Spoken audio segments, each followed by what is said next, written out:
Capítulo 121. Una vez listo el borrador, Rohan supo que era momento de debatirlo y votarlo. A Rohan le llevó una semana asegurarse de que no había lagunas en el borrador y solo cuando estuvo seguro de que estaba impecable. La ley CISF de 1953 entró en el Pleno, y él sabía que no se aprobaría sin resistencia. Los líderes de la oposición habían expresado su preocupación por el alcance y el poder de la propuesta Fuerza de Seguridad Industrial Central, argumentando que era demasiada autoridad para ponerla en manos de una sola fuerza. Pero Rohan estaba preparado.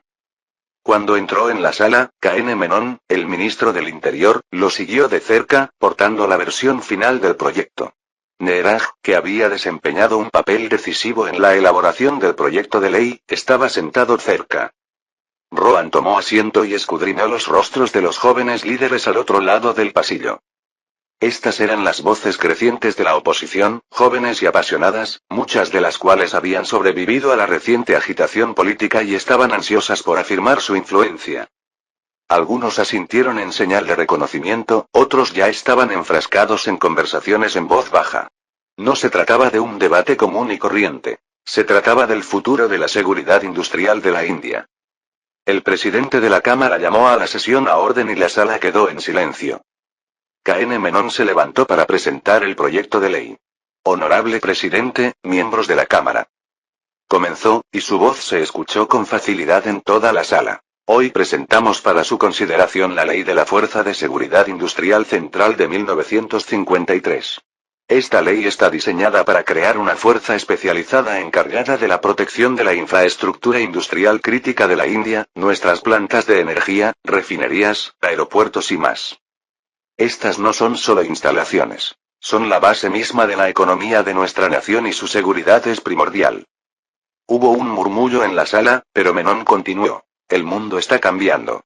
Las amenazas a nuestra nación ya no son solo externas. El sabotaje industrial, el terrorismo y el espionaje son peligros reales y no podemos permitirnos el lujo de no estar preparados. La CISF será una fuerza diferente a cualquier otra, con entrenamiento especializado y un enfoque singular en la protección del elemento vital de nuestro país. Rohan observó de cerca los escaños de la oposición.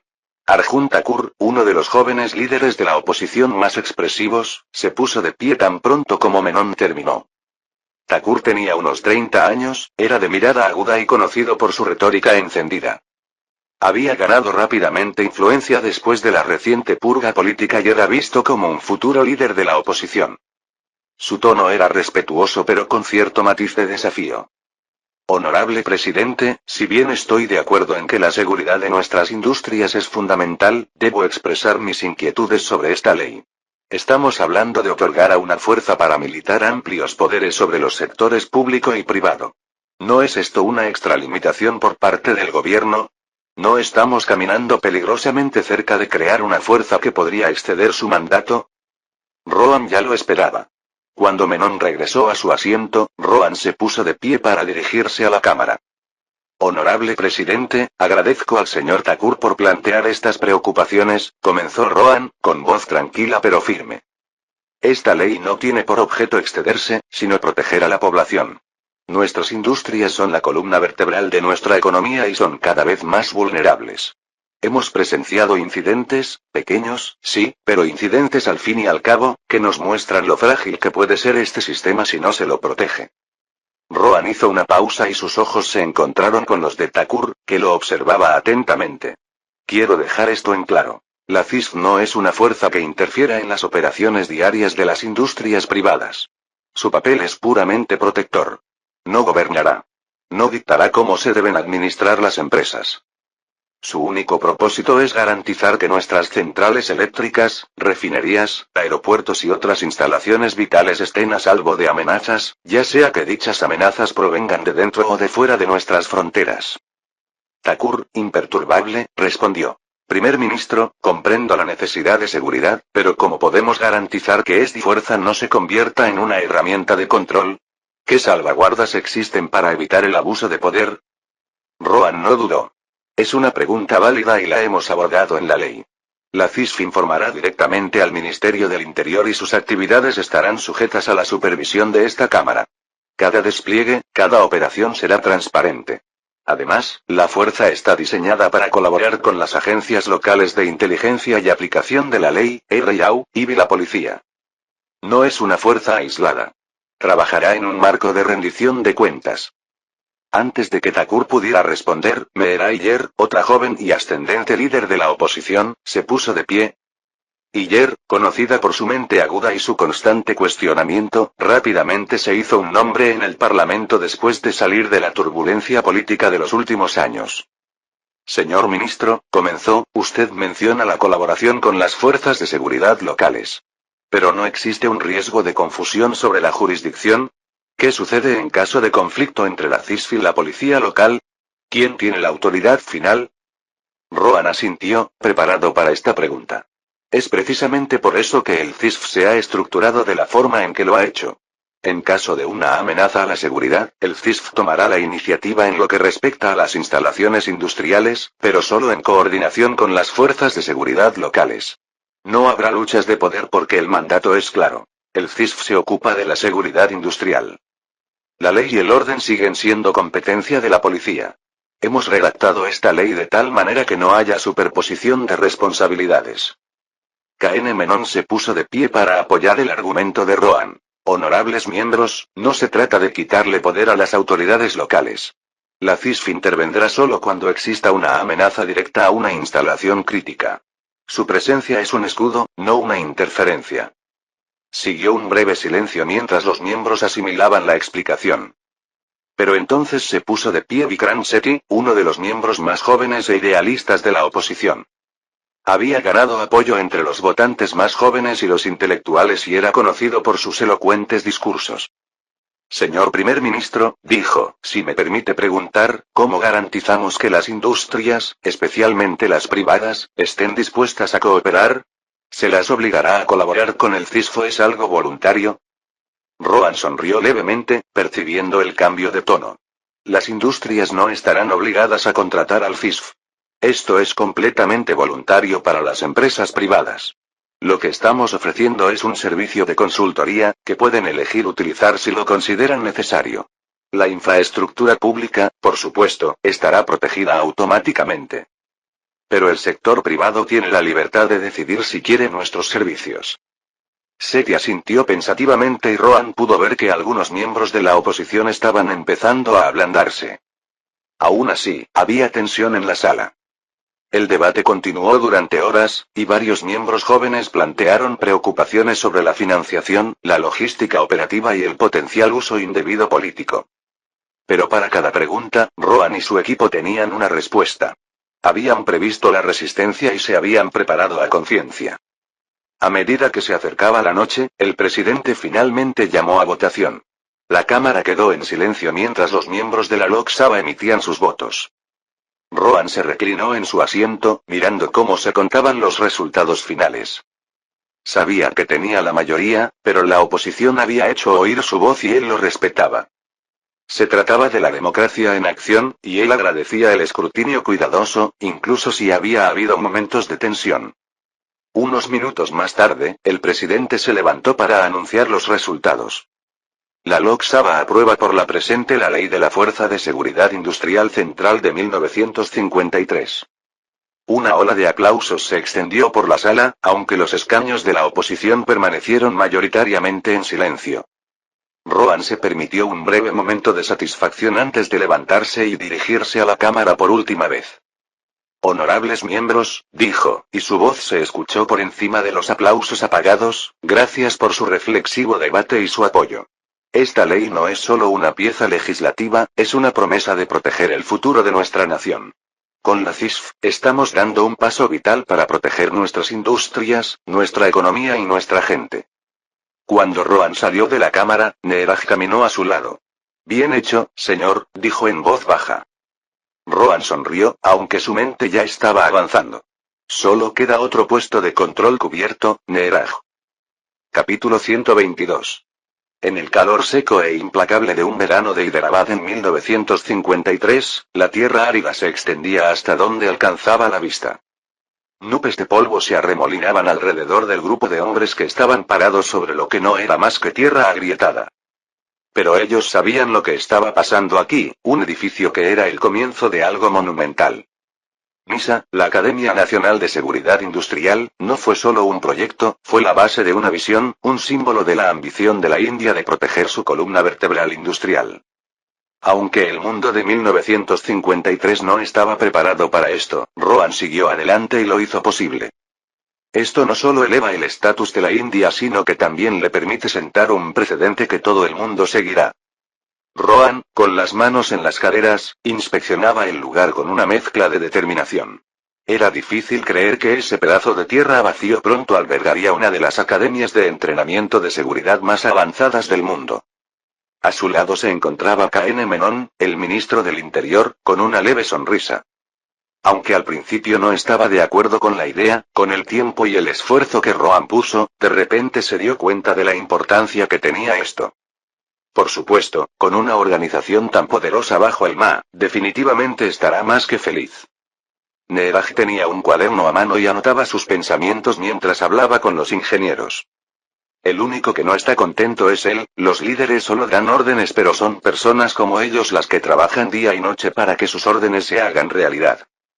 Pero el verdadero capataz en el lugar era Vikrant Pratap, el oficial de IPS que supervisaba todo el proyecto, revisando meticulosamente cada plano y calculando los pasos necesarios para convertir una visión en realidad.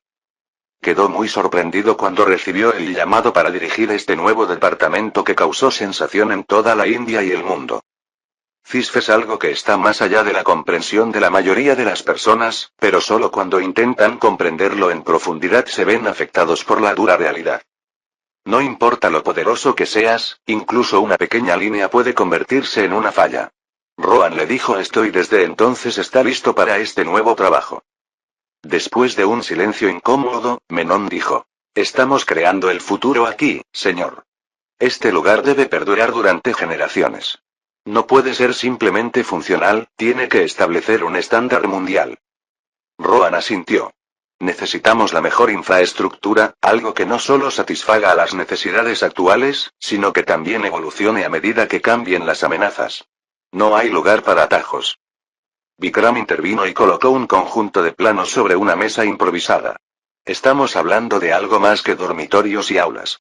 Necesitamos entornos de formación que imiten entornos industriales reales, centrales eléctricas, refinerías e incluso puertos.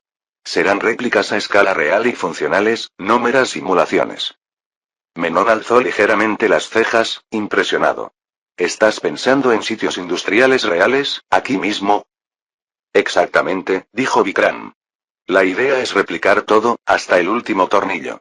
Los reclutas no se entrenarán solo en escenarios abstractos, sino que trabajarán en condiciones idénticas a las que afrontarán cuando protejan la infraestructura crítica de la India. Mientras Rohan escuchaba, pudo ver la ambición detrás del plan.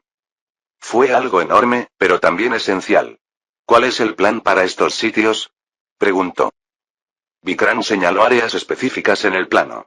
Aquí, dijo, tocando con el dedo una sección. Es donde construiremos una réplica de una refinería de petróleo. Tendrá tuberías, válvulas, tanques y sistemas de control en funcionamiento, todo lo que se espera de una refinería real. Los reclutas podrán recorrerla, aprender cómo funcionan los sistemas, comprender las vulnerabilidades y, lo que es más importante, entrenarse para emergencias en un entorno realista. Y aquí, continuó Vikram, moviendo el dedo hacia otra sección, estará la planta de energía simulada. Tendrá una sala de turbinas en funcionamiento, centros de control y redes eléctricas. No son solo para exhibición. Todo estará cableado como si fuera una instalación real, así que cuando simulemos un corte de energía o una fuga, será lo más real posible. Neeraj se inclinó y miró de cerca los planos. ¿Y estos sitios de prueba estarán en pleno funcionamiento? ¿Cómo garantizamos la seguridad y los mantenemos lo más realistas posible? Ya nos hemos puesto en contacto con ingenieros de diversas industrias, respondió Vikram con confianza. Nos ayudarán a diseñar sistemas que funcionen en condiciones controladas, de modo que podamos simular todo, desde pequeñas fugas hasta grandes fallos del sistema, pero con protecciones integradas. Rohan no pudo evitar sentirse impresionado. Pensó en los reclutas, dentro de unos años, navegando por esos sitios complejos con facilidad, conociendo hasta el más mínimo detalle sobre cómo funcionaba cada válvula e interruptor. Esto no es solo un campo de entrenamiento, dijo, casi para sí mismo. Es un modelo de trabajo de las industrias de la India. Pero no se trataba solo de las réplicas industriales. A medida que avanzaban por el sitio, Vikrant describió los planes para otra parte crucial de la academia, la unidad de simulación de incendios y peligros. Aquí tendremos estaciones de bomberos a gran escala, explicó Vikrant, señalando el terreno vacío.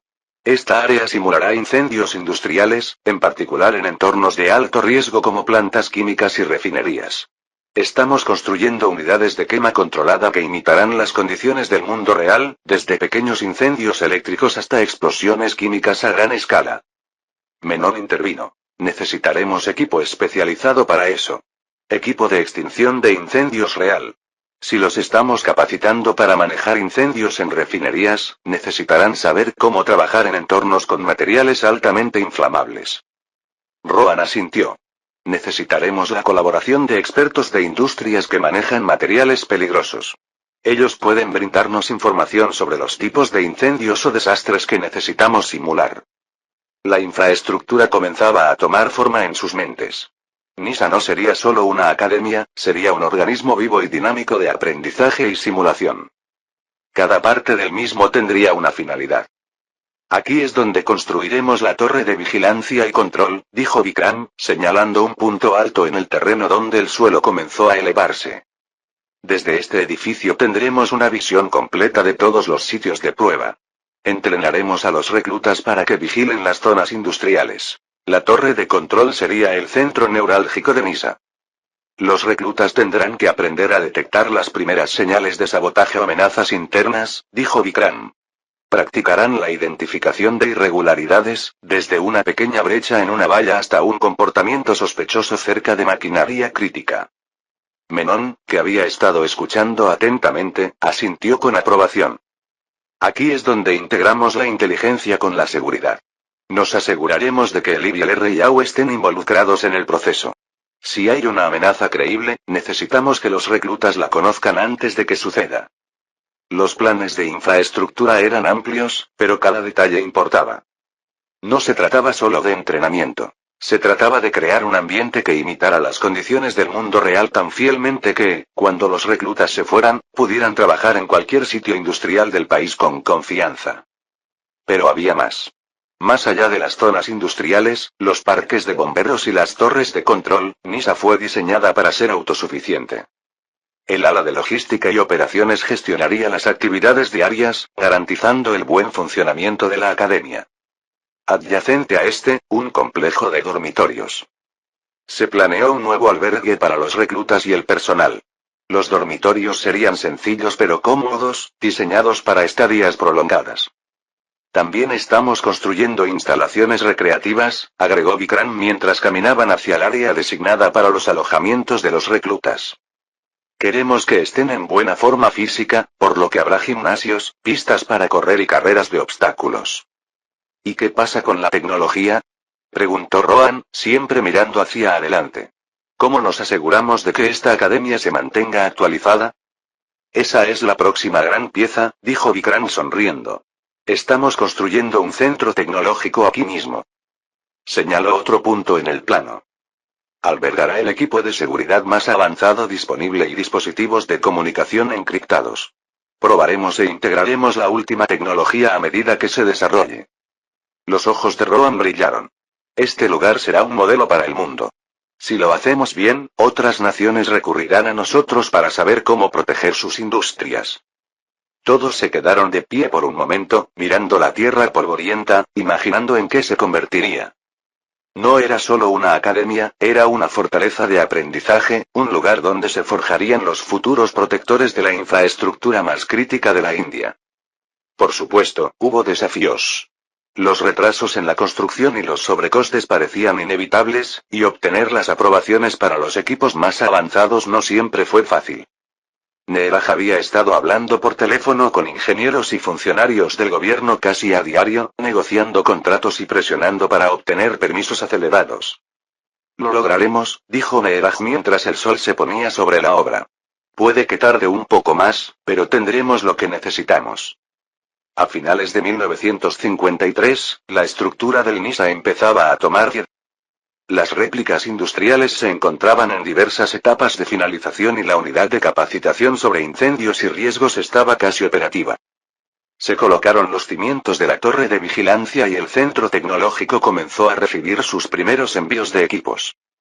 NISA pronto se convertiría en el orgullo de la India, una academia de clase mundial que establecería el estándar para la capacitación en seguridad industrial en todo el mundo. Capítulo 123. Era finales de 1953, el mundo todavía estaba lleno de problemas que resultaban difíciles de resolver y la India no era diferente. Rohan estaba ocupado lidiando con el NSG, el CISF, la crisis de Ceilán, el nombramiento de nuevos burócratas, el desarrollo económico y las conversaciones diplomáticas con otros sobre asuntos nucleares, fronterizos y más. Durante este tiempo pensó en varias cosas y planes que podía implementar para mejorar el sistema y el progreso del desarrollo de la India. Pero luego se dio cuenta de que, con dos nuevas organizaciones ya establecidas, si presionaba para crear más, habría un gran problema financiero. Entonces, después de pensarlo mucho, finalmente encontró algo que es importante y sostenible. Algo que pueda resolver un gran problema y al mismo tiempo permitir que Rohan continúe desarrollándose. Es por eso que en medio del caos de todo esto, convocó una reunión de gabinete. La reunión del gabinete se había centrado inicialmente en el progreso de la Academia Nacional de Seguridad Industrial, NISA, y el establecimiento de la Fuerza Central de Seguridad Industrial, CISF. Rohan, sentado a la cabecera de la mesa, escuchaba mientras Vikrant Pratap, el oficial del IPS que supervisaba el CISF y la Academia, proporcionaba actualizaciones. Vamos por buen camino, dijo Vikrant mientras hojeaba sus notas. Las réplicas industriales están casi terminadas y las unidades de entrenamiento para bomberos deberían estar listas pronto. El primer grupo de reclutas se está adaptando bien. En poco tiempo perfeccionaremos este sistema. Harish Patel, el ministro de Finanzas, frunció el ceño ligeramente mientras hojeaba sus propios documentos. Los costos se están acumulando, Vikrant. Ya nos hemos excedido del presupuesto. ¿Estamos seguros de que los gastos adicionales son necesarios? Rohan intervino con calma. No podemos tomar atajos en esto. Estamos hablando de proteger infraestructuras clave, Harish. Si queremos evitar desastres, tenemos que asegurarnos de que la CISF esté completamente preparada. Es mejor gastar dinero aquí que en reparar nuestras industrias saboteadas. Mira Chaudhary, ministra de Educación, intervino. Esto podría ser un modelo para otros sectores. Si podemos formar a nuevos empleados con habilidades específicas para la industria, podríamos aplicar el mismo enfoque en la educación. Necesitamos centrarnos en el conocimiento especializado para el futuro. Rohan asintió, pero sintió que la reunión debía cambiar. El CISF era crucial, pero había otro asunto en su mente, viendo ahora que era el momento de presentar la idea por la cual convocó esta reunión de gabinete. Antes de continuar, dijo Rohan, colocando las manos sobre la mesa, quiero presentar una nueva propuesta. Es algo que necesitamos desde hace mucho tiempo y es esencial si queremos asegurar el futuro de nuestro pueblo. La habitación quedó en silencio cuando Rohan metió la mano en su maletín y sacó una gruesa pila de papeles, cuidadosamente encuadernados. Lo colocó frente a él, con el título claro en la portada. Propuesta de la Corporación Alimentaria de la India. Los ministros se miraron unos a otros y la curiosidad se extendió por sus rostros. Entendieron el significado del nombre, pero la pregunta más importante es ¿qué implica? Porque en el lapso de unos pocos meses se han agregado dos nuevas organizaciones y ambas han sorprendido a todos. Estoy proponiendo la creación de la Corporación de Alimentos de la India, FCI, dijo Rohan con voz firme.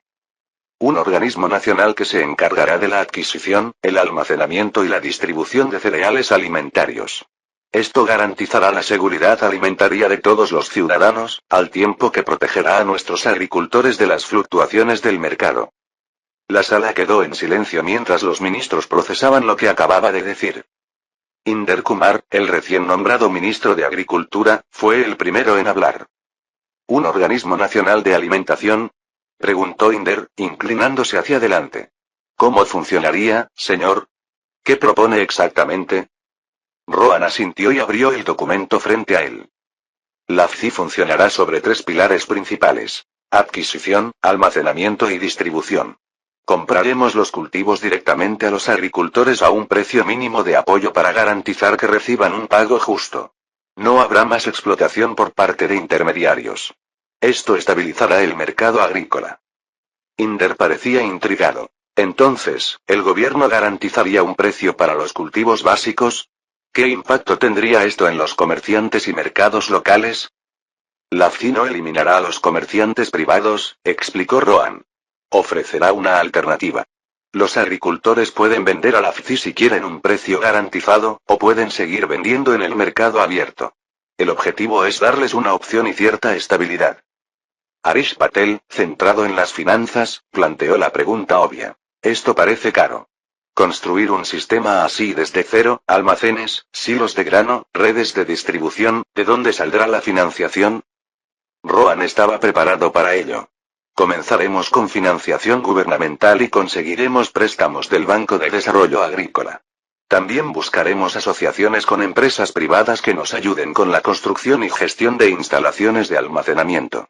Esto requerirá una inversión inicial, pero dará sus frutos a largo plazo.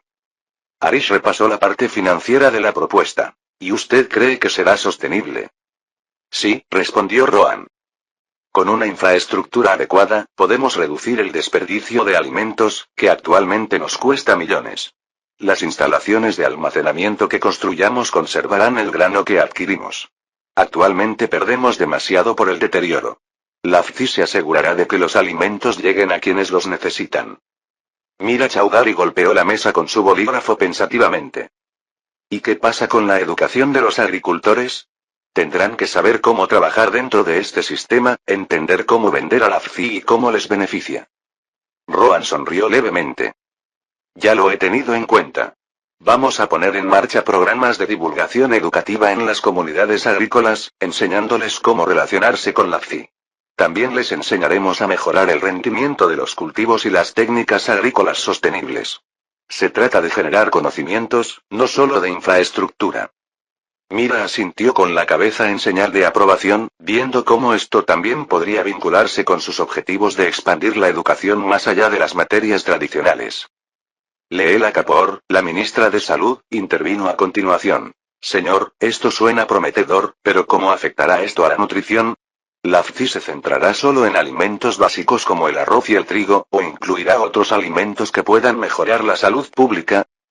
Al principio, nos centraremos en los alimentos básicos, respondió Rohan. Pero una vez que el sistema funcione de manera eficiente, ampliaremos la oferta para incluir legumbres, verduras y otros alimentos nutritivos. Esto ayudará a garantizar que la gente no solo esté alimentada, sino que esté bien alimentada. Es parte de la visión a largo plazo. Inder Kumar golpeó la mesa pensativamente. Los agricultores van a necesitar tiempo para adaptarse. Han dependido de intermediarios durante décadas. Tendremos que demostrarles que este sistema funciona, que protegerá sus medios de vida y les dará un trato mejor. Rohan asintió con la cabeza. Por eso empezamos a pequeña escala. Empezaremos en estados de alta producción como Punjab, Haryana y Uttar Pradesh. Primero instalaremos instalaciones de almacenamiento y centros de adquisición en esas regiones. Una vez que tengamos pruebas de que el sistema funciona, nos expandiremos. Inder se reclinó, pensativo. ¿Y las instalaciones de almacenamiento? Mencionaste tecnología moderna. Rohan pasó a la sección de la propuesta que detalla el almacenamiento. Utilizaremos silos y almacenes de granos modernos. Estos estarán ubicados estratégicamente cerca de los centros agrícolas y las rutas de transporte. La clave es evitar el tipo de deterioro que hemos estado viendo. Demasiados alimentos se desperdician antes de llegar a las personas que los necesitan. Harish habló después de pensarlo un rato. Señor, la logística es enorme. Estamos hablando de trasladar granos por todo el país. ¿Cómo garantizaremos una distribución eficiente? Rohan se dirigió a la sección de distribución del documento. Trabajaremos con el Ministerio de Ferrocarriles e Infraestructura.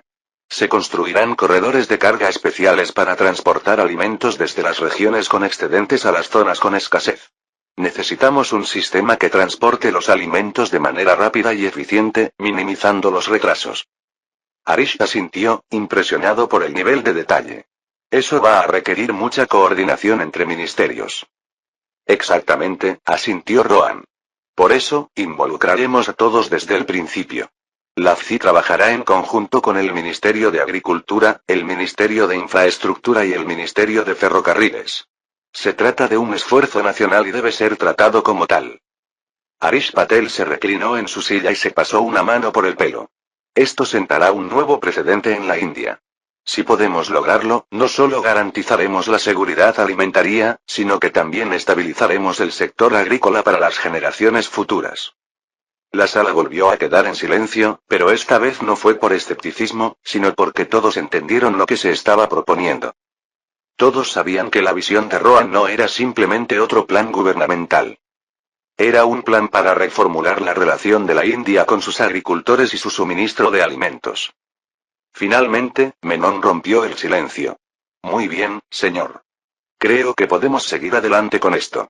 Necesitaremos la opinión de los demás ministerios, pero parece que ya ha pensado en la mayor parte del asunto.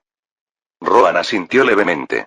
Trabajaré con el Ministerio de Agricultura y los demás para finalizar el borrador. Podemos empezar a sentar las bases de inmediato. Leela Kapoor sonrió levemente.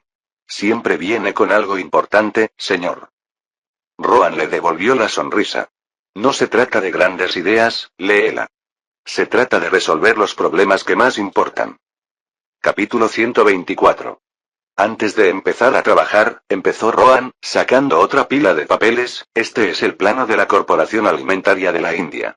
Un plano completo, porque tenerlo ayudará a los ministerios a acelerar el trabajo. Como era de esperar, Harish arqueó una ceja. ¿Ya has calculado la estructura? Rohan asintió. Sí. No podemos permitirnos demorar esto. Permítanme explicarles cómo funcionará la FCI, incluida su jerarquía, funciones y responsabilidades. Rohan comenzó describiendo los fundamentos de la FCI. La FCI se basará en 3 pilares fundamentales: adquisición, almacenamiento y distribución. Este es el marco que garantizará tanto la estabilidad de los precios de los alimentos como la seguridad alimentaria. Permítanme explicar cada uno de ellos en detalle. La FCI será responsable de comprar los cereales directamente a los agricultores. Para garantizar que los agricultores no sean explotados por las fluctuaciones del mercado o por intermediarios, implementaremos un precio mínimo de apoyo, MSP, para los alimentos básicos clave, como el trigo, el arroz y las legumbres. Estos precios se establecerán anualmente, lo que garantizará que los agricultores reciban un precio estable y justo por sus productos. Rohan destacó el proceso de adquisición descrito en el documento. Se establecerán centros de adquisición en los principales estados agrícolas, empezando por Punjab, Haryana y Uttar Pradesh. Estos centros contarán con personal de funcionarios de adquisiciones que se encargarán de las transacciones, garantizarán la calidad de los granos y trabajarán directamente con los agricultores locales. Inder Kumar asintió, interesado. ¿De qué escala estamos hablando? Rohan respondió sin vacilar. Al principio instalaremos centros de abastecimiento en áreas de alta producción y, gradualmente, nos expandiremos a otros estados según sea necesario. El objetivo es cubrir todas las principales regiones agrícolas. Rohan pasó a hablar del almacenamiento. Una vez que se obtienen los granos, es necesario almacenarlos de forma segura para evitar que se estropeen y se desperdicien. En este momento, una parte importante de nuestros cultivos se desperdicia debido a la mala infraestructura de almacenamiento. La FCI supervisará la construcción y la gestión de una red nacional de silos y almacenes modernos. Estas instalaciones estarán climatizadas para conservar los alimentos durante períodos prolongados. Señaló un mapa dentro de la propuesta que resaltaba las ubicaciones estratégicas de las unidades de almacenamiento planificadas. Estos centros de almacenamiento estarán ubicados cerca de zonas agrícolas clave y a lo largo de las principales rutas de transporte para garantizar un fácil acceso tanto para la adquisición como para la distribución. Cada instalación estará administrada por un gerente de almacenamiento, responsable de mantener la calidad de los alimentos almacenados y supervisar las operaciones diarias. Por último, Rohan abordó el tema de la distribución. Una vez que los alimentos están almacenados, es necesario transportarlos a las zonas donde se necesitan. La FCI gestionará una red nacional de distribución para trasladar los cereales desde las regiones con excedentes a las zonas con déficit. Trabajaremos con el Ministerio de Ferrocarriles e Infraestructura para crear corredores de carga dedicados al transporte de alimentos. Destacó la eficiencia de este sistema. Estos corredores conectarán las instalaciones de aprovisionamiento y almacenamiento con los centros de distribución de todo el país. Cada región contará con gerentes regionales de distribución que coordinarán el movimiento de granos alimenticios, asegurando que la escasez se aborde de manera rápida y eficiente. Rohan pasó luego a la estructura organizativa. La FCI será una organización grande y compleja y, para que funcione de manera eficiente, necesitamos una jerarquía bien definida. Comenzó describiendo los roles de liderazgo en la cima. En el nivel más alto, la FCI estará supervisada por un presidente, designado por el gobierno central. El presidente será responsable de supervisar la dirección general de la organización, asegurándose de que sus políticas estén alineadas con los objetivos nacionales. Rohan señaló el organigrama que había preparado. Debajo del presidente, tendremos un director general, que se encargará de las operaciones diarias de la FCI. El director general reportará directamente al presidente y será responsable de implementar las políticas establecidas por la junta directiva. Harish Patel levantó la mano, curioso. ¿Y quiénes conformarán la junta? La junta incluirá representantes del Ministerio de Agricultura, el Ministerio de Finanzas, el Ministerio de Ferrocarriles y funcionarios de los gobiernos locales de estados agrícolas clave, explicó Rohan.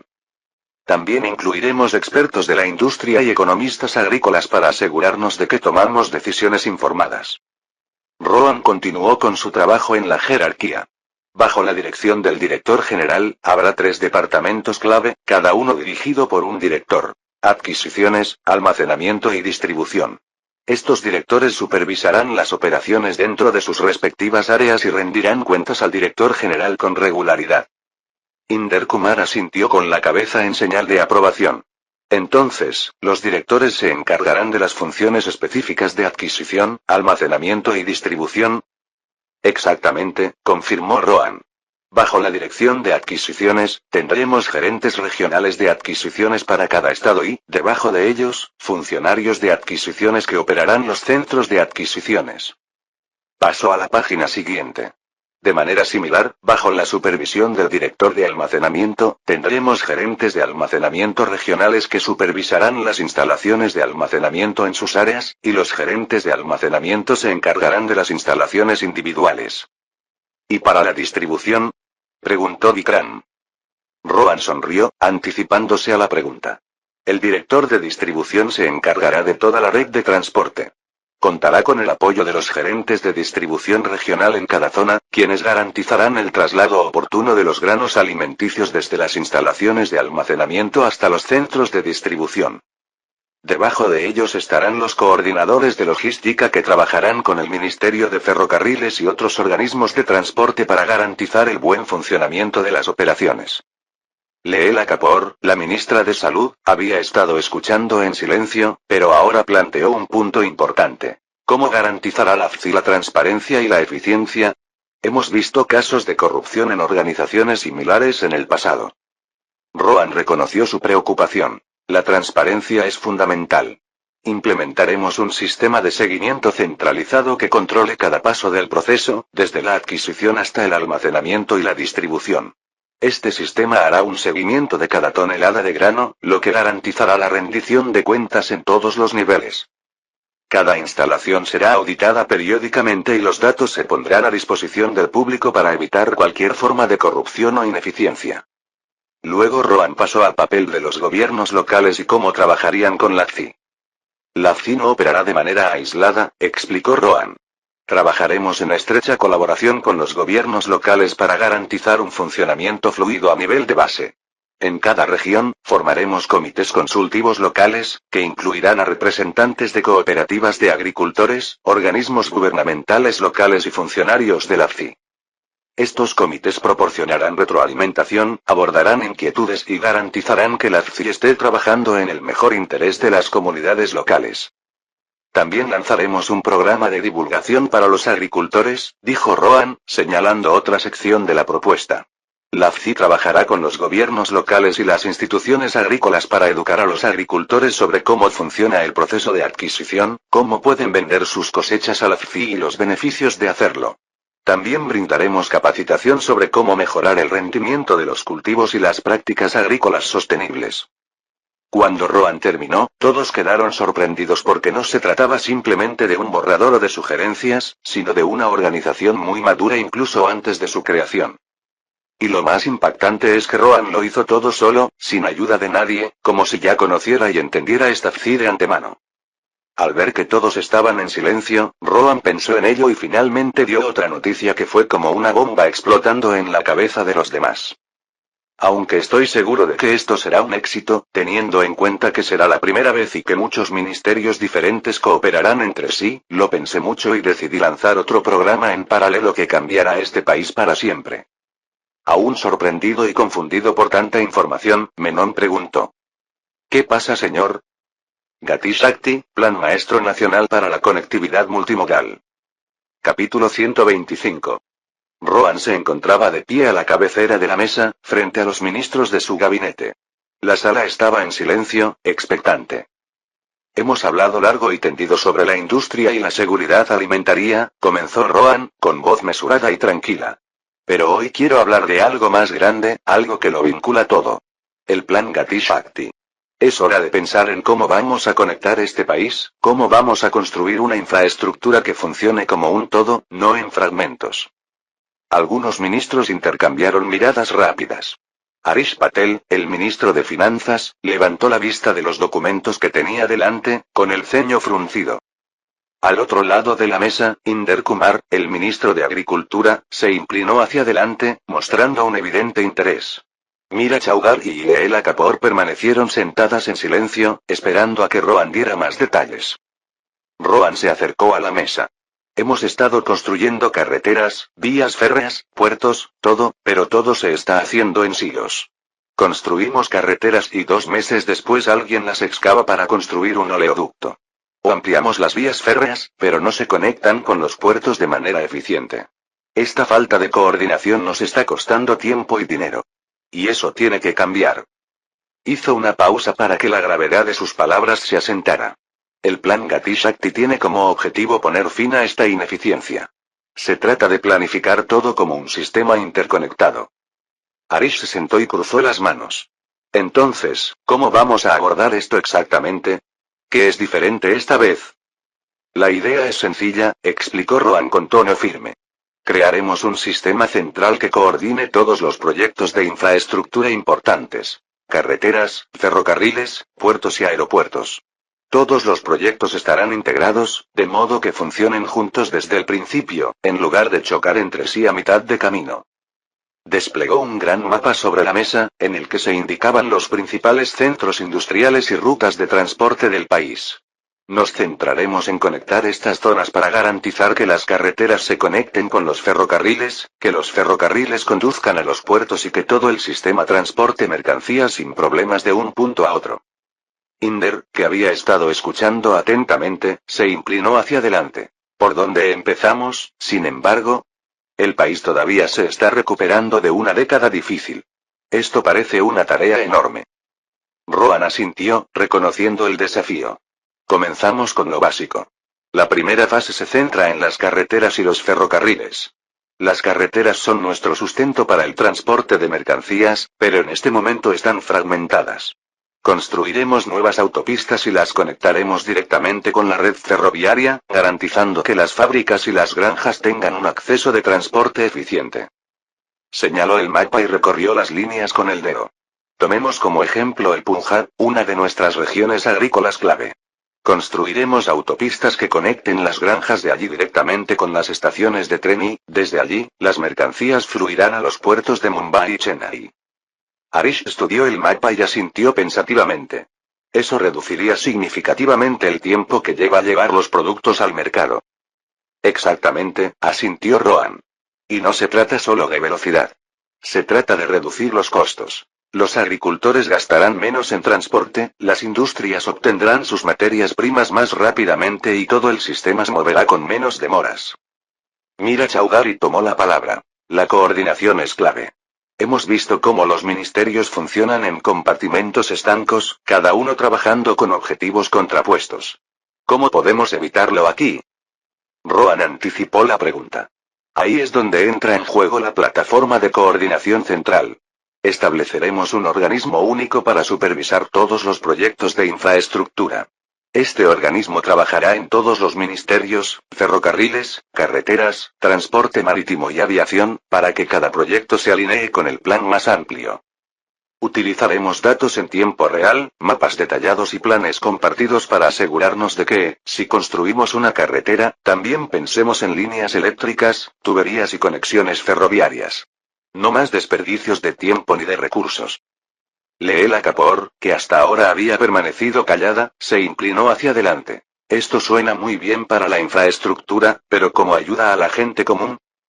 Rohan sonrió, preparado para la pregunta. Este plan no se trata solo de transportar mercancías, sino de transportar personas.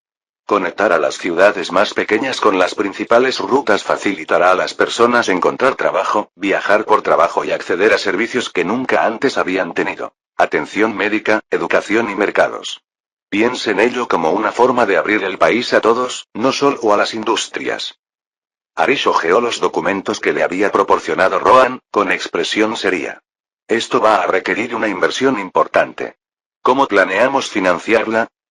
Utilizaremos una combinación de financiación gubernamental y asociaciones público-privadas, explicó Rohan. Ya hemos asignado un presupuesto sustancial para infraestructura, pero las empresas privadas también estarán ansiosas por invertir. Después de todo, les beneficia directamente.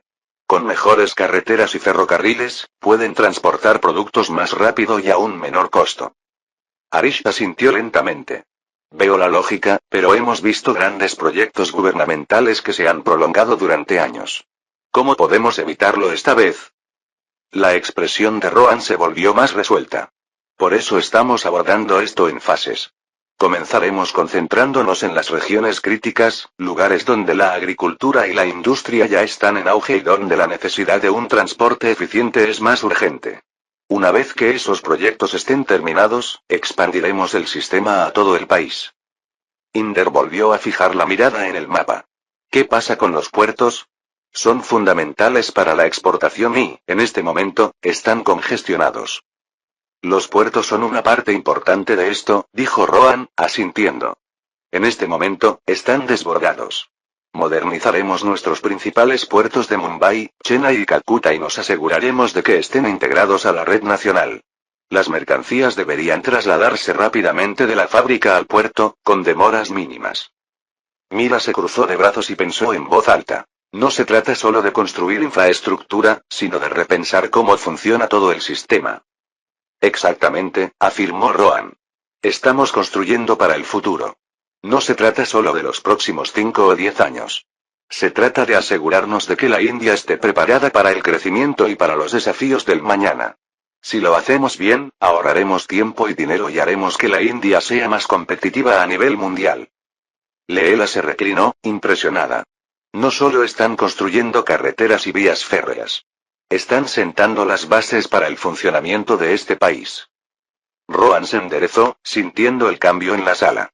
Ese es el objetivo. El plan Gati Shakti es más que una cuestión de infraestructura. Se trata de transformar a la India en una nación más conectada, eficiente y competitiva. Pero será necesario que todos trabajemos juntos. Necesito que cada uno de ustedes se asegure de que sus ministerios estén alineados, de que sus equipos comprendan lo que está en juego. Harish cerró la carpeta frente a él. No será fácil, pero parece necesario. Creo que estamos preparados para ello. Vídeo hecho por el canal Tío TK, si lo escuchas en otro canal, es que ha sido robado. Capítulo 126. En cuanto Harish terminó, Rohan se puso de pie a la cabecera de la mesa. El mapa de la India, ahora repleto de marcadores de centros industriales, rutas de transporte clave y puertos importantes, colgaba en la pared detrás de él. La agenda de hoy no se centraba solo en la visión, sino en hacerla realidad. Hemos preparado el escenario, comenzó Rohan, mientras observaba la sala y se aseguraba de que todos estuvieran concentrados. Pero ahora debemos entrar en detalles. El plan Gati Shakti es más que solo autopistas y ferrocarriles. Se trata de crear un sistema que funcione como un todo, donde cada pieza de infraestructura se apoye a las demás. Desglosaremos cómo se conectarán las carreteras, los ferrocarriles, los puertos y los aeropuertos para impulsar a este país hacia adelante. Rohan se acercó al mapa y señaló con el puntero la red de carreteras. Comencemos por las carreteras. En este momento, nuestras carreteras nacionales están sobrecargadas, mal mantenidas y no se conectan bien con otros sistemas de transporte. Ese es un problema importante. Hizo una pausa y luego continuó. El primer paso es ampliar la red nacional de carreteras. 20.000 kilómetros en la primera fase. Pero no se trata solo de más carreteras. Se trata de conectar áreas económicas clave, fábricas, granjas y puertos, para que las mercancías no se queden estancadas a mitad de camino. Arish se reclinó en su silla. ¿20.000 kilómetros? Es una apuesta ambiciosa. ¿Cuánto costará? Rohan lo miró a los ojos. Necesitaremos una gran inversión, sin duda, pero no toda provendrá del gobierno. Arish asintió y hojeó algunos papeles. Bien, veo los números. ¿Y las regiones clave? Rohan movió el puntero del ratón por el mapa. Tomemos como ejemplo Punjab, una enorme zona agrícola. Construiremos una autopista que conecte directamente con el puerto de Mumbai. En la actualidad, las mercancías pueden tardar días en llegar de Punjab a Mumbai. Esto cambiará eso y reducirá los tiempos de transporte a la mitad, tal vez más. Inder Kumar se inclinó hacia adelante. Esto va a ser un gran cambio para los agricultores. En este momento, los cultivos están perdiendo valor mientras permanecen en los camiones. Un transporte más rápido significará productos más frescos en el mercado y menos pérdidas. Exactamente, dijo Rohan. Pero no se trata solo de velocidad. También se trata de costos.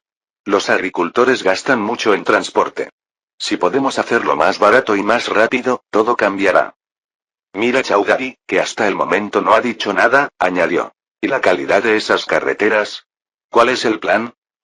No estamos simplemente construyendo más carreteras, le aseguró Rohan. Las estamos mejorando. Estas nuevas autopistas se construirán para que puedan circular camiones pesados y tráfico industrial, algo para lo que nuestras carreteras actuales no están diseñadas. No se trata de parches, sino de crear carreteras que duren. Rohan cambió de tema y pasó de las autopistas a los ferrocarriles. Ahora, hablemos de la red ferroviaria. Tenemos grandes sistemas ferroviarios, pero no los estamos utilizando lo suficientemente bien. Las mercancías se quedan atrapadas detrás de los trenes de pasajeros y las áreas industriales clave no están conectadas. Señaló una sección del mapa donde se proponían nuevas líneas ferroviarias. Ampliaremos la red ferroviaria en 10.000 kilómetros durante la próxima década. Pero lo más importante es crear corredores dedicados al transporte de mercancías, ferrocarriles que solo transporten mercancías, no pasajeros. Arish preguntó, ¿en qué regiones se centrarán estas nuevas líneas de carga? Rohan pasó el dedo por el mapa. Uno de los más grandes será un corredor de carga de Calcuta de Bombay. Esa ruta conecta dos puertos importantes. En este momento, las mercancías se demoran durante días a la espera de que pasen los trenes de pasajeros. Una línea de carga exclusiva significará un movimiento ininterrumpido y un transporte más rápido de mercancías entre las dos ciudades. Mira volvió a tomar la palabra, esta vez con una mirada pensativa. ¿Cómo podemos asegurarnos de que estas nuevas líneas se utilicen de manera eficiente? Gran parte de la infraestructura ferroviaria existente no se utiliza lo suficiente. Rohan estaba preparado para la pregunta. Introduciremos un seguimiento en tiempo real de todos los trenes de mercancías. Las empresas sabrán exactamente dónde están sus mercancías y cuándo llegarán. Eso ayudará a reducir los retrasos y facilitará la planificación. Y con líneas dedicadas, no habrá trenes de pasajeros que retrasen el proceso. Rohan pasó a la siguiente área clave, los puertos y aeropuertos. En este momento, nuestros puertos son un cuello de botella. Los barcos permanecen allí esperando durante días para cargar o descargar mercancías. Eso está acabando con nuestra eficiencia. Señaló los principales puertos, Mumbai, Chennai y Calcuta. Vamos a modernizarlos para que puedan manejar más carga. El objetivo es reducir drásticamente los tiempos de espera. En este momento, el proceso es tan lento que cuando las mercancías están listas para ser enviadas, ya es demasiado tarde para muchos exportadores. Inder volvió a intervenir, claramente preocupado por el aspecto agrícola. ¿Y esto también ayudará a los agricultores? Necesitan sacar sus productos más rápido, especialmente los perecederos. Sí, respondió Rohan con firmeza. También vamos a construir instalaciones de almacenamiento en frío en los puertos, para que los agricultores puedan almacenar productos perecederos como frutas, verduras y mariscos antes de enviarlos. Esto reducirá el deterioro y les dará una oportunidad mucho mejor en los mercados internacionales. Leela Kapoor preguntó. ¿Qué pasa con la conectividad aérea? Muchas ciudades y pueblos pequeños no tienen acceso a buenos aeropuertos, lo que limita su crecimiento. Rohan asintió. También estamos abordando ese tema. Construiremos nuevos aeropuertos en 50 ciudades importantes durante las próximas 2 décadas, concentrándonos en regiones donde la industria está creciendo. No se trata solo de transportar mercancías, sino de transportar personas, abriendo más oportunidades para los negocios, el turismo y el acceso a los servicios. Finalmente Rohan llegó al corazón de este plan de centros multimodales. La verdadera eficiencia proviene de los centros logísticos multimodales, explicó Rohan. Estos centros permitirán que las mercancías se desplacen sin problemas desde la carretera al ferrocarril y al puerto sin los retrasos que sufrimos actualmente. Señaló un lugar cerca de Chennai en el mapa. Aquí es donde construiremos uno de los primeros centros importantes. Las mercancías pueden ser traídas en camión, transferidas a un tren y luego enviadas al puerto sin demora. Se trata de crear una transición fluida de un modo de transporte a otro.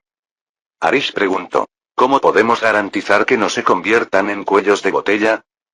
Construiremos estos centros en lugares estratégicos, empezando por las regiones industriales clave.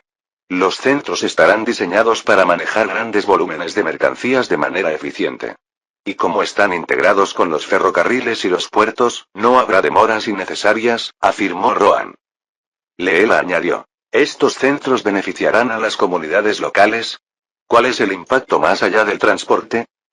Rohan sonrió levemente, contento de ver la pregunta. Sí. Estos centros no solo ayudarán a las empresas. Crearán miles de puestos de trabajo tanto en la construcción como, a largo plazo, como centros logísticos. Además, a medida que más empresas se instalen en estos centros, las economías locales crecerán. Habrá más puestos de trabajo, mejor infraestructura y más oportunidades para las personas que viven cerca. Rohan luego mencionó la última pieza del plan, la coordinación.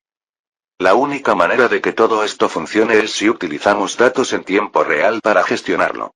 Todos los ministerios implicados, carreteras, ferrocarriles, puertos y aviación, tendrán acceso a estos datos para que podamos evitar solapamientos y mantener los plazos previstos. Después de eso, Rohan se apartó del mapa y miró alrededor de la habitación. Estaba esperando preguntas. Capítulo 127. Harish Patel, el ministro de Finanzas, no perdió tiempo en hacer preguntas. Señor, se trata de una inversión enorme. Estamos hablando de ampliar autopistas, construir nuevas líneas ferroviarias, modernizar puertos y aeropuertos. La pregunta es, ¿cómo lo financiamos todo? Ya hemos estirado el presupuesto con otros proyectos como la Corporación Alimentaria de la India y la CISF. Aunque ya lo has dicho, ¿se puede explicar más? Rohan asintió. Sabía que esto surgiría. Harish, tienes razón. La financiación es uno de los mayores obstáculos.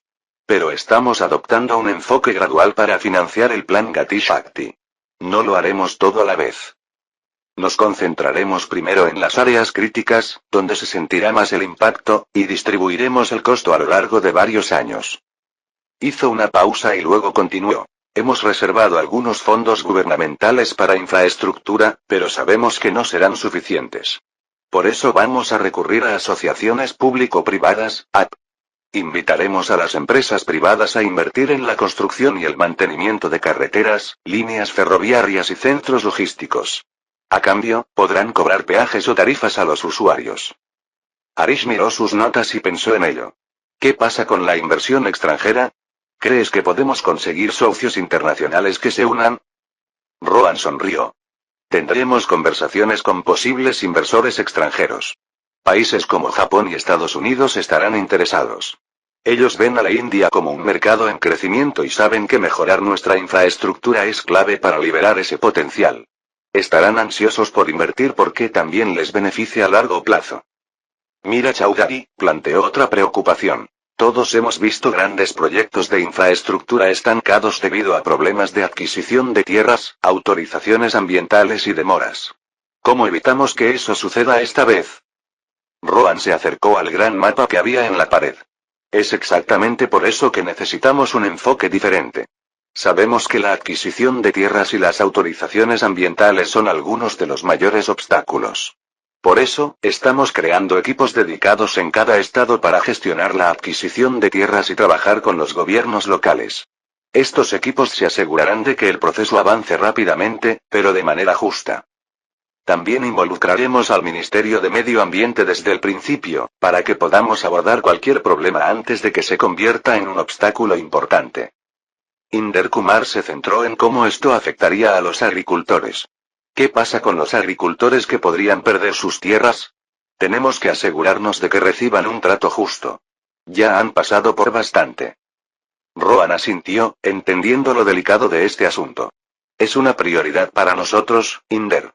Los agricultores serán compensados de manera justa y oportuna. En algunos casos, incluso les ofreceremos participaciones en los proyectos, como una parte de los ingresos por peajes o logística. De esta manera, no solo perderán sus tierras, sino que tendrán una fuente de ingresos a largo plazo. Inder se mostró satisfecho con la respuesta, pero tenía otra preocupación. ¿Y el impacto ambiental? Estamos hablando de obras a gran escala, carreteras, ferrocarriles, puertos. ¿Cómo podemos minimizar los daños? Rohan señaló una sección de la propuesta. Nos tomamos esto en serio.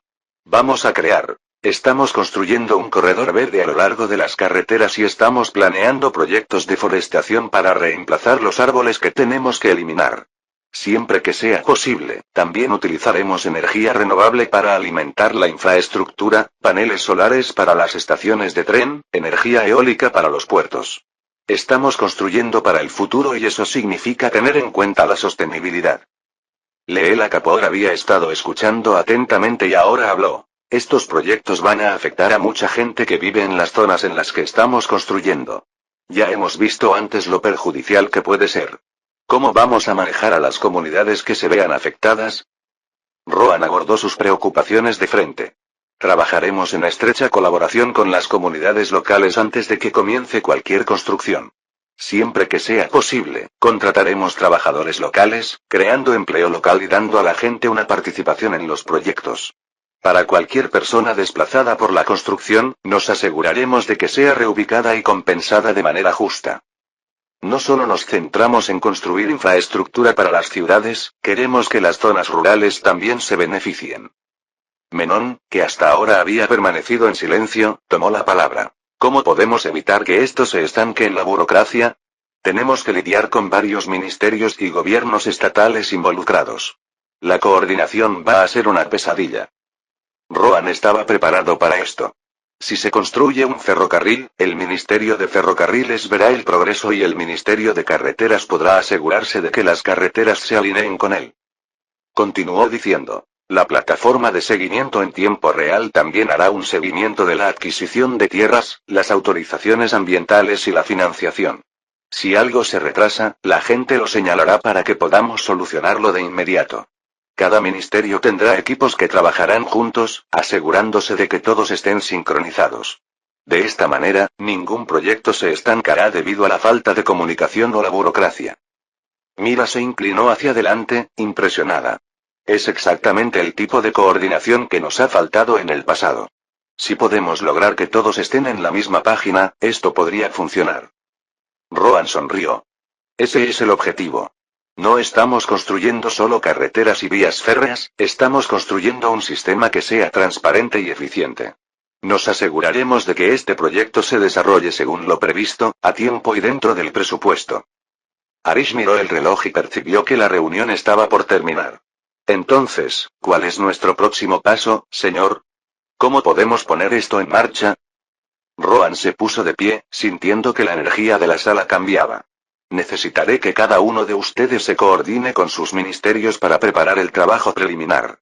También comenzaremos a conseguir inversiones privadas y asociaciones extranjeras para financiar las fases iniciales. Miró alrededor de la habitación, percibiendo la creciente confianza en el plan. Esto no va a ser fácil. Enfrentaremos desafíos, problemas presupuestarios, disputas por la tierra, demoras.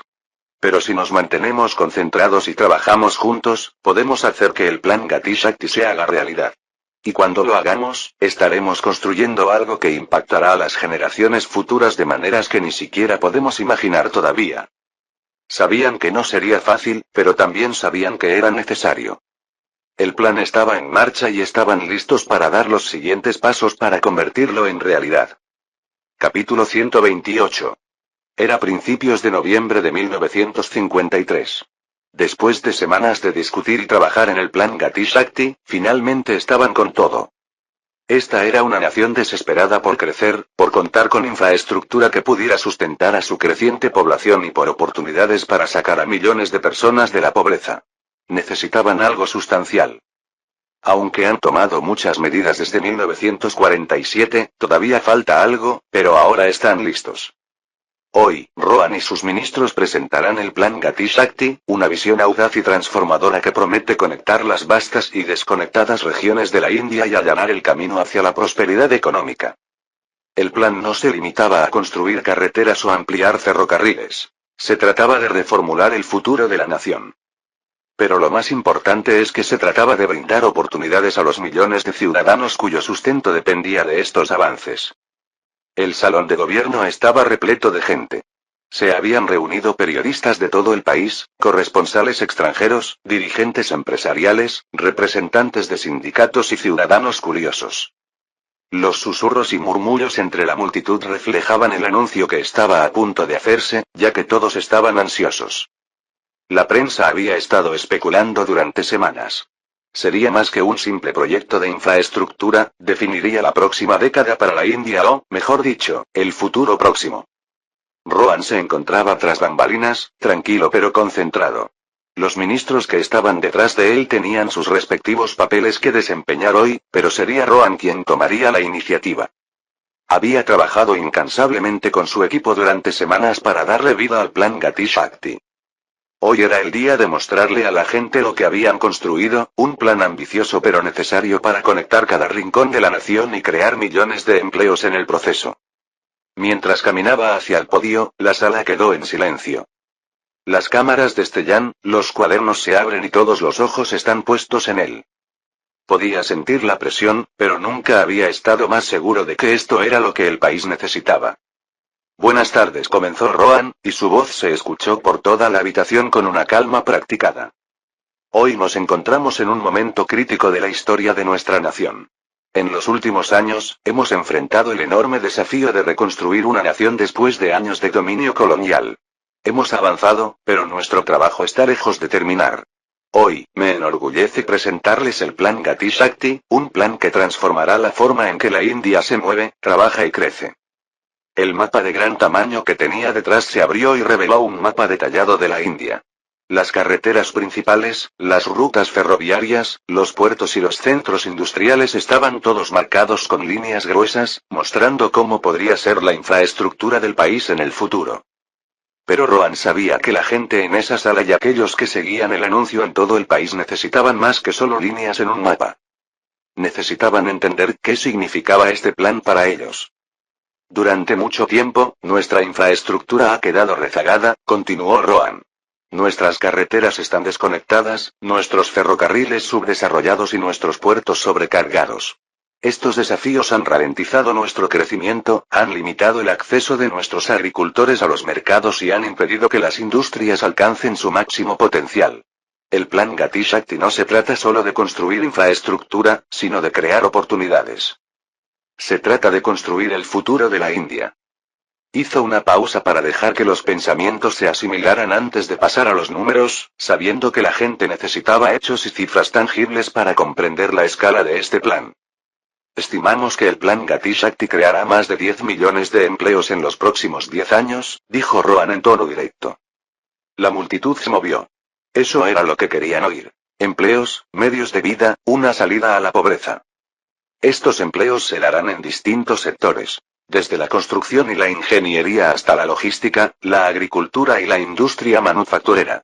Estamos hablando de oportunidades de empleo directo en la construcción de nuestras carreteras, ferrocarriles y puertos, pero también de los empleos indirectos que surgirán a medida que las industrias crezcan en torno a estas nuevas redes. La pared que tenía detrás pasó a mostrar imágenes de obras, obreros trabajando en carreteras e ingenieros diseñando sistemas ferroviarios. El impacto visual fue inmediato. Rohan continuó. Por cada kilómetro de carretera que construimos, esperamos generar 1000 puestos de trabajo. Por cada nueva línea ferroviaria, creamos empleo para ingenieros, trabajadores ferroviarios y gerentes de logística. Pero esto va más allá. Estos proyectos de infraestructura impulsarán las economías locales. Los agricultores, comerciantes y pequeñas empresas finalmente tendrán acceso a nuevos mercados, lo que reducirá los tiempos y los costos de transporte. Señaló el mapa, que mostraba las principales regiones agrícolas. Tomemos como ejemplo las regiones de Punjab, Haryana y Bihar, donde la agricultura constituye la columna vertebral de la economía. Hoy en día, los agricultores pierden hasta el 30% de su producción debido a los retrasos en el transporte. Con nuevas carreteras y ferrocarriles, esos retrasos serán cosa del pasado. Estamos construyendo instalaciones de almacenamiento frigorífico a lo largo de las rutas principales para garantizar que los productos perecederos puedan transportarse sin desperdicios. Esto aumentará los ingresos de los agricultores hasta en un 20%, impulsando los ingresos rurales y garantizando la seguridad alimentaria de la nación. Los datos estaban calando hondo. Rohan podía ver a los periodistas escribiendo frenéticamente en sus cuadernos, capturando cada cifra. Pero este plan no se trataba solo de números, se trataba de personas. También estamos invirtiendo fuertemente en nuestros puertos, en particular en Mumbai, Chennai y Calcuta, dijo Rohan, centrándose en las puertas marítimas de la India. Hoy en día, nuestros puertos están en dificultades. Las mercancías tardan una media de 12 días en pasar por la aduana, lo que supone el doble de tiempo en comparación con otros países. El plan Gati Shakti modernizará y ampliará estos puertos, reduciendo los tiempos de despacho a 5 días. Esto permitirá que nuestras industrias exporten bienes más rápidamente, impulsando nuestra economía en aproximadamente $5.000 millones anuales. La atención de la multitud estaba ahora fija en él.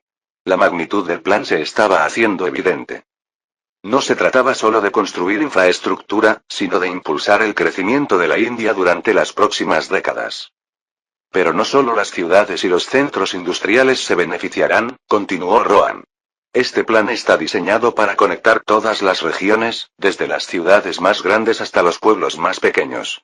El plan Gati Shakti llevará el desarrollo a las áreas rurales que han quedado relegadas durante demasiado tiempo. Se volvió nuevamente hacia la pared, que ahora mostraba imágenes de caminos rurales, pequeños pueblos y agricultores transportando mercancías a los mercados.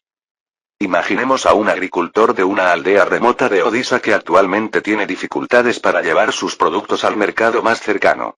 Con el plan Gati Shakti, ese mismo agricultor tendrá una nueva carretera que lo llevará directamente a una línea ferroviaria que lo conectará con los mercados de Delhi o Mumbai. Sus cultivos llegarán al mercado más frescos, más rápido y a un menor costo. Y este es solo un ejemplo. En toda la India, millones de personas experimentarán los beneficios de esta revolución de infraestructura. Rohan pudo ver al público asintiendo en señal de acuerdo. Ahora lo entendieron. No se trataba solo de construir carreteras o líneas ferroviarias, se trataba de empoderamiento, de oportunidades. Y no olvidemos la educación, añadió Rohan, sabiendo que se trataba de algo cercano a los corazones de muchas familias en toda la India. A medida que estos centros industriales y agrícolas crezcan, también construiremos centros de capacitación y escuelas. Nos aseguraremos de que la próxima generación esté equipada con las habilidades que necesita para aprovechar las oportunidades que creará este plan. No solo estamos construyendo infraestructura para hoy, estamos creando una fuerza laboral calificada para el mañana. La pared detrás de él mostraba imágenes de hombres y mujeres jóvenes en centros de capacitación, aprendiendo oficios como construcción, gestión logística e ingeniería. Se trataba de dar a las personas las herramientas que necesitaban para construir su futuro. Estimamos que para 1963, el plan Gati Shakti aumentará nuestro PIB nacional en un 5% anual, dijo Rohan al cerrar sus comentarios. Este crecimiento se logrará a partir de una mejora del transporte, un aumento de la producción industrial y cadenas de suministro agrícola más eficientes. Pero lo más importante es que este crecimiento será compartido. Llegará a todos los indios, sin importar dónde vivan o qué hagan. Se detuvo un último momento y miró a la multitud. Damas y caballeros, el plan Gati Shakti no se trata solo de infraestructuras. Se trata de construir una nueva India. Una India donde las oportunidades lleguen a cada aldea, a cada ciudad y a cada persona. Este es nuestro compromiso con ustedes. Un plan que traerá empleo, crecimiento y prosperidad para todos. Este es el futuro que estamos construyendo juntos. Los aplausos comenzaron lentamente, pero pronto todos en la sala se pusieron de pie y comenzaron a aplaudir fuerte. Rohan dio un paso atrás, sintiendo que el peso del momento se levantaba ligeramente de sus hombros. El plan Gati Shakti ya era público. La gente sabía lo que se avecinaba y creía en ello. Mientras los periodistas levantaban las manos para hacer preguntas y las cámaras destellan, Rohan sonrió, sabiendo que esto era solo el comienzo. El plan ya se había trazado, la promesa se había hecho y ahora estaba a punto de comenzar el verdadero trabajo de construir el futuro de la India. Capítulo 129. El año 1953 fue un año lleno de acontecimientos y el lanzamiento del plan Gati Shakti por parte del gobierno lo hizo aún más evidente. Bombay era una ciudad llena de gente, ideas y sueños, donde el aroma del pavo fresco se mezclaba con el aire salado del mar Arábigo. Para algunos, era una ciudad de esperanza, un lugar para empezar de nuevo después de la independencia de la India. Para otros, como Balkesaf Thakeray, era una ciudad que se alejaba lentamente de su espíritu original, con su alma sepultada bajo el peso de la rápida migración y los cambios demográficos. Thakeray, a sus 25 años, estaba lejos de ser la fuerza política en la que se convertiría más tarde. De hecho, la mayoría lo conocía como dibujante de cómics. Su trabajo apareció en el periódico local Free Press Journal, donde utilizó líneas agudas y una sátira mordaz para atacar a los líderes políticos y al sistema. Tenía un talento especial para resumir fracasos políticos complejos en una imagen única y poderosa. Pero mientras él labraba un nombre como artista, había un fuego ardiendo en su interior que los bocetos no podían contener. Lo sentía todos los días mientras caminaba por las calles de Bombay. Esta no era la ciudad que había conocido cuando era niño, ni tampoco era la ciudad por la que su padre había luchado. Su padre, Kesaf Sitaram Thakeray, había sido una figura destacada del movimiento Samyukta Maharashtra. Lo cual exigía la creación de un estado de Maharashtra separado para los hablantes de Marathi, con Bombay como su capital. Esa batalla se había ganado, o eso creían. Sin embargo, cuando Bal miró a su alrededor, no pudo evitar la sensación de que el pueblo marathi seguía perdiendo. La victoria fue solo el comienzo de la derrota que vendría. Fue un pensamiento que pesó mucho en su mente mientras estaba sentado una noche en una casa de té local con dos de sus amigos más cercanos, Sudhir y Vinod. El té estaba caliente, la tienda era ruidosa y la ciudad afuera estaba llena de vida, pero la mente de Thakeray estaba en otra parte. Bal, has estado callado, comentó Sudhir, rompiendo el cómodo silencio entre ellos. Revolvió el té distraídamente, mirando a Thakeray con curiosidad. ¿Qué pasa por esa cabeza tuya? Thakeray levantó la vista y frunció el ceño. Es esta ciudad, Sudhir dijo lentamente, eligiendo cuidadosamente sus palabras. Ya no es lo mismo. No es la ciudad en la que crecimos. Mire a su alrededor. Todo está cambiando, y no para mejor. Vinod enarcó una ceja y se inclinó ligeramente hacia adelante. ¿Te refieres a la política? ¿Pero el nuevo plan Gati Shakti lanzado por el gobierno no va a ayudar a la gente? No, dijo Thakeray con la cabeza. No es solo la política, es la gente. La ciudad, ya no parece que nos pertenezca. Cada día, más y más gente viene aquí, gujaratis, indios del sur, gente de Uttar Pradesh, y se están apoderando de todo. Empleos, negocios, tierras. ¿Dónde nos deja esto a nosotros, los manoos marathi? Vinod suspiró y miró a Sudhir antes de responder. Bombay siempre ha sido una ciudad de inmigrantes, Bal. La gente viene aquí para construirse una vida, para encontrar trabajo. No puedes culparlos por eso. No los culpo, dijo Thakeray, con voz firme pero con un dejo de frustración. Solo digo, ¿dónde nos deja esto? A los que construyeron esta ciudad, a los que llegaron primero. Ahora ni siquiera podemos conseguir trabajos decentes en nuestra propia casa. Miren las fábricas, la mayoría de los trabajadores son del norte. Miren los mercados, los gujaratis son dueños de la mitad de las tiendas. ¿Y en las oficinas gubernamentales? Indios del sur. Sudhir frunció el ceño. No te equivocas, pero ¿qué podemos hacer? La ciudad está creciendo. Viene gente de todas partes. Es inevitable. Thakeray apretó la mandíbula y miró fijamente su taza de té, haciendo girar el líquido sin beberlo. Puede que sea inevitable, pero eso no significa que debamos quedarnos de brazos cruzados y aceptarlo. Tenemos que hacer algo. Si no nos defendemos nosotros mismos, ¿quién lo hará? Subir se inclinó hacia adelante, con curiosidad. ¿Y qué crees exactamente que deberíamos hacer? Eres dibujante, Pal. ¿Qué sabes hacer además de dibujar? Takerai sostuvo la mirada de Subir, con una mirada repentinamente aguda e intensa. Las caricaturas no pueden hacer mucho, admitió. Pero las palabras por sí solas no son suficientes. He estado pensando, necesitamos algo más grande. Necesitamos una plataforma, una voz para el pueblo marathi. Vinod se inclinó, intrigado. ¿Una voz? ¿Qué tipo de voz? Takerai hizo una pausa por un momento, mientras su mente se llenaba de ideas que habían estado acumulándose en su interior durante meses. Un movimiento, dijo finalmente. Un movimiento por los Manoos Marathi. Necesitamos unir a la gente a esta ciudad, a nuestra gente, y hacerles comprender que este es nuestro hogar. Esta ciudad nos pertenece y no debemos dejarnos marginar. ¿Un movimiento? Repitió Subir, con un tono de escepticismo en la voz. Eso suena a política, Pal. Tal vez lo sea, dijo Takerai con tono firme. Pero, ¿qué hay de malo en eso? Miren lo que está sucediendo en la ciudad. El movimiento Samyukta Maharashtra puede habernos dado un estado, pero no nos dio el control sobre nuestra propia ciudad. Se supone que Bombay es nuestra, ¿pero lo es? No. Se nos está escapando de las manos. Vinod tomó un largo sorbo de té, asimilando las palabras de Takerai. Entonces, ¿cuál es tu plan? ¿Quieres empezar un partido? ¿Una organización? No estoy hablando de un partido político. Todavía no, respondió Takerai. Estoy hablando de algo más orgánico. Un grupo que represente los intereses del pueblo marathi. Un grupo que luchará por nuestros derechos, nuestros empleos, nuestra cultura. Vinod asintió, pensándolo bien. Es una idea interesante. Pero, ¿cómo sería? ¿Cómo empezarías a hacer algo así? Takerai se reclinó en su silla y miró hacia la concurrida calle que se extendía más allá del escaparate de la tienda de té. Todo empieza con la conciencia, dijo con voz tranquila pero decidida. La gente tiene que entender que se la está dejando de lado. Si no actuamos, Bombay ya no pertenecerá a los habitantes de Maharashtra. Tenemos que organizar a los jóvenes, a los trabajadores, a la gente común. Tenemos que darles algo en lo que apoyarse. ¿Y crees que la gente te seguirá?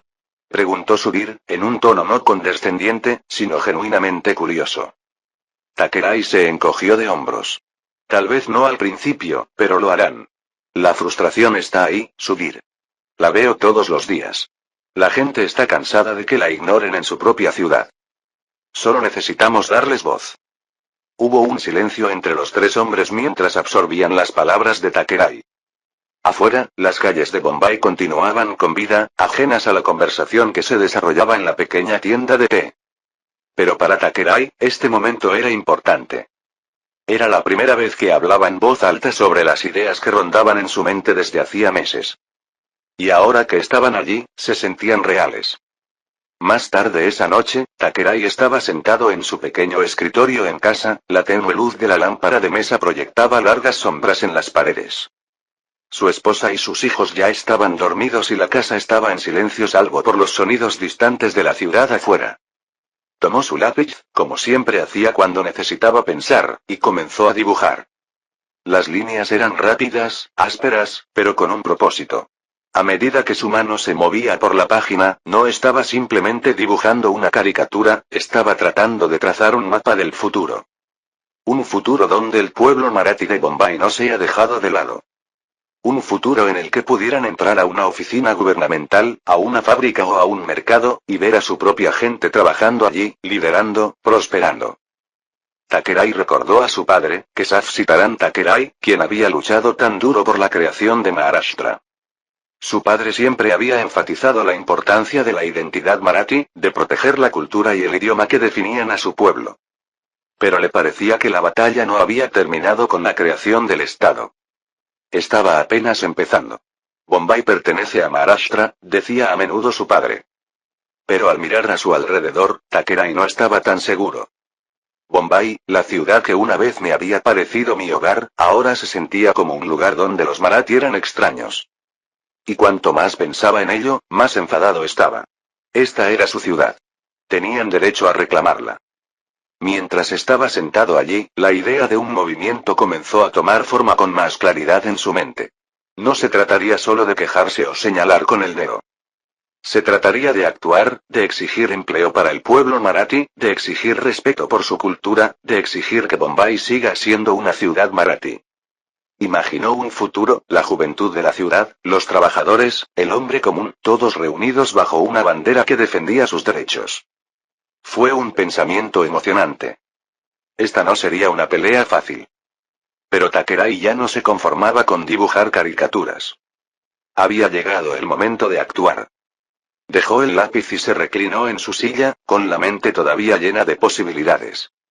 El Shiv Sena, como se lo llamaría más tarde, no nació esa noche, pero sus semillas sin duda ya estaban plantadas. Capítulo 130. Mientras los dirigentes de Nueva Delhi se centraban en la modernización y el desarrollo, en otras zonas la ansiedad aumentaba. Para algunos, la pregunta era más fundamental. ¿Cómo podría la India, con su cultura profundamente arraigada y su herencia espiritual, conservar su alma frente a un mundo que cambia rápidamente? Esa pregunta siempre rondaba la mente de Swami Chinmayananda mientras estaba sentado con las piernas cruzadas en la terraza de un pequeño ashram en Rishikesh, con vista al sereno pero poderoso flujo del Ganges. Había pasado años enseñando los principios del Vedanta, tratando de guiar a la gente hacia la comprensión de su esencia espiritual. Pero últimamente, sus pensamientos habían estado ocupados por una creciente preocupación, no solo por el despertar espiritual de los individuos, sino por el futuro mismo del Dharma hindú. Frente a él se sentaban M.S. Golwalkar, a menudo conocido como Guruji, una figura respetada en el Rashtriya Swayamsevak Sangh, RSS, y Mahanta Vaidyanatha, un influyente líder hindú de Gorakhpur. Ambos habían venido a buscar la guía de Swami Chinmayananda, preocupados por lo que estaban viendo en todo el país. La gente está olvidando quiénes son, dijo Guruji, rompiendo el silencio. Hablaba en voz baja, pero con un tono cortante. Fruncía el ceño mientras miraba hacia las montañas. Lo veo todos los días. Los jóvenes se sienten atraídos por las ideas y los estilos de vida occidentales. Están más interesados en vestirse como los europeos que en comprender sus propias tradiciones.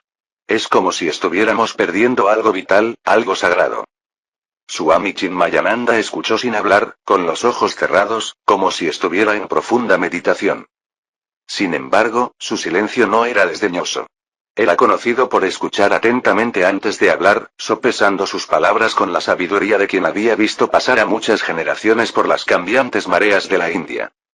Mahanta Vaidyanatha, con la frente marcada con el tilak sagrado, asintió en acuerdo con Guruji. No se trata solo de las ciudades. Incluso en los pueblos, la generación más joven parece desconectada de sus raíces. Los templos siguen siendo lugares de culto, pero cada vez se centran más en los rituales que en la comprensión. La gente va a rezar, pero ya no sabe por qué reza. Swami Chinmayananda finalmente abrió los ojos, su expresión era tranquila pero pensativa. Lo que estás viendo, comenzó lentamente, es un síntoma de un problema más profundo. No se trata solo de la influencia occidental o de la modernización. Son cambios superficiales. El verdadero problema es que nosotros, como sociedad, hemos olvidado el significado de nuestras tradiciones. Hemos olvidado el Dharma que nos sustenta. Guruji se inclinó ligeramente hacia adelante, percibiendo que las palabras del Swami conducían a algún lugar importante. ¿Qué quieres decir con eso, Swamiji? Swami Chinmayananda lo miró directamente. El hinduismo no es solo una religión, no se trata de meros rituales o costumbres. Es una forma de vida, una filosofía que se ha transmitido a lo largo de miles de años, pero esa filosofía ha quedado sepultada bajo el peso de la ignorancia. Nuestra gente sigue las costumbres, sí, pero sin entender por qué son importantes. Hizo una pausa para permitir que sus palabras calaran en sus oídos. Y cuando no comprendes algo, no lo valoras. Lo descartas fácilmente, pensando que está pasado de moda, que no es relevante. Eso es lo que le pasa a nuestra juventud. Ven a Occidente y piensan que representa el progreso, sin darse cuenta de que el verdadero progreso es interno. Proviene de saber quién eres, de dónde vienes. Guruji asintió lentamente, comprendiendo el punto más profundo. Entonces, estás diciendo que el problema no es solo que la gente está olvidando sus tradiciones, sino que nunca las entendieron realmente, para empezar. Exactamente, respondió Swami Chinmayananda. Los británicos se fueron, pero su influencia sigue vigente. Incluso si el gobierno actual ha reparado el daño, no se puede revertir tan fácilmente. Durante siglos, nos dijeron que nuestra cultura estaba atrasada, que nuestro Dharma era inferior a los modos de vida occidentales. Empezamos a creerlo. Y ahora, nuestra propia gente, nuestra juventud, está más interesada en adoptar hábitos occidentales que en aprender acerca de la riqueza del conocimiento contenido en nuestras escrituras. Mahanta Vaidyanatha frunció el ceño. Pero, Swamiji, ¿cómo podemos contrarrestar esto? El país está cambiando muy rápido. Los políticos hablan de industrialización, de avanzar. Miren su nuevo plan llamado Gati Shakti. No les interesa el renacimiento espiritual. Swami Chinmayananda sonrió levemente, como si hubiera esperado la pregunta. La respuesta no está en luchar contra el cambio. El cambio es inevitable. Lo que debemos hacer es recordarle a nuestra gente lo que ya tiene. Necesitamos mostrarles que el Dharma hindú no es algo que se pueda dejar en el pasado, es algo que puede guiarlos a través del presente y hacia el futuro. Guruji se acarició la barba pensativamente. Pero, ¿cómo lo hacemos, Swamiji? ¿Cómo llegamos a la gente, especialmente en esta época de transformación tan rápida? No estamos hablando solo de unas pocas aldeas. Estamos hablando de una nación entera. Swami Chinmayananda se volvió hacia él, con expresión seria pero tranquila. Tenemos que empezar con la educación. No el tipo de educación que viene de los libros de texto, sino el tipo de educación que proviene de la comprensión de las propias raíces espirituales. Necesitamos enseñar a nuestra gente la esencia del Dharma hindú, lo que realmente significa, no solo los rituales sino la filosofía más profunda. Mahanta Vaidyanatha habló de nuevo. Pero incluso en nuestros templos, Swamiji, la gente viene a rezar, a realizar rituales, pero se van sin saber el significado de esos rituales. No entienden lo que están haciendo. Esto se debe a que se ha perdido la esencia, dijo Swami Chinmayananda. Los templos se han convertido en lugares de rutina en lugar de lugares de aprendizaje. Alguna vez fueron centros de conocimiento, donde los gurús enseñaban los significados más profundos de nuestras escrituras, nuestras historias, nuestros símbolos. Ahora, son lugares que la gente visita por costumbre. Guruji asintió, viendo ahora el panorama más amplio. Por lo tanto, necesitamos revivir esa esencia. Necesitamos recuperar la conexión entre la gente y su Dharma. Pero, ¿cómo, Swamiji? ¿Cómo empezamos? Swami Chinmayananda miró el río Ganges fluyendo por un momento, como si extrajera fuerza de su flujo eterno. Comenzamos reuniendo a la gente que ya entiende esto. Los sadhus, los gurús, los líderes espirituales. Si ellos hablan, la gente escuchará. Necesitamos organizar reuniones, no mítines políticos, sino encuentros espirituales donde podamos discutir estos temas, donde podamos enseñar a la gente la importancia de su propio Dharma. Mahanta Vaidyanatha parecía esperanzado, pero todavía cauteloso. Pero, ¿vendrá la gente, Swamiji? En este mundo acelerado, ¿se tomarán el tiempo de escucharnos? ¿O nos verán como reliquias del pasado, hablando de cosas que ya no les importan? Swami Chinmayananda sonrió amablemente. La gente escuchará si le hablas al corazón, no solo a la mente. No les estamos pidiendo que rechacen la modernidad o el desarrollo. Simplemente les estamos recordando lo que hay debajo de todo eso, algo más profundo, algo eterno. Si podemos mostrarles que el Dharma hindú no es una barrera para el progreso sino una guía para él, escucharán. Los ojos de Guruji se iluminaron cuando el Swami habló. Tienes razón, Swamiji. Nuestro Dharma nos enseña el equilibrio. Nos enseña cómo navegar por el mundo material sin perder nuestra base espiritual. Eso es lo que la gente necesita escuchar. Que pueden ser modernos sin perderse a sí mismos. Swami Chinmayananda asintió. Exactamente. Pero no se trata solo de hablarle a la élite, a la gente educada. Necesitamos llegar al hombre común, al agricultor, al trabajador, al comerciante.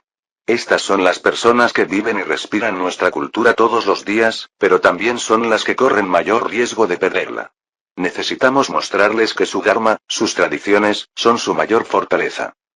Mahanta Vaidyanatha se quedó pensativo. Pero no podemos hacer esto solos, Swamiji. Necesitaremos apoyo. Tendremos que reunir a líderes espirituales de todo el país.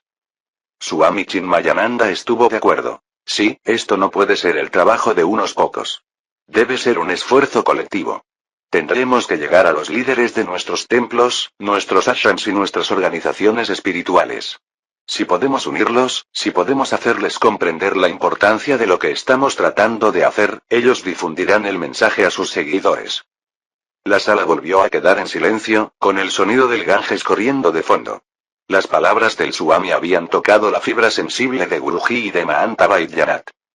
Habían venido en busca de orientación y la habían encontrado, no en grandes estrategias políticas, sino en una verdad simple y profunda. La supervivencia del Dharma hindú no residía en oponerse al mundo moderno, sino en revivir la esencia de lo que significaba ser hindú. Finalmente, Guruji rompió el silencio. Tenemos que empezar. Tenemos que empezar a hablar con la gente, con los líderes espirituales. Esto no es algo que pueda esperar. Swami Chinmayananda sonrió. Sí. Pero recuerda, esto no es una carrera. Es un viaje, uno largo. Pero si lo recorremos con un propósito, con sinceridad, descubriremos que el camino se revelará por sí solo. No necesitamos apresurarnos. Lo que intentamos proteger, nuestro Dharma, nuestra cultura, ha perdurado miles de años. Pero el trabajo debe comenzar ahora. Todo viaje, por largo que sea, comienza con un primer paso. Fin del capítulo 130.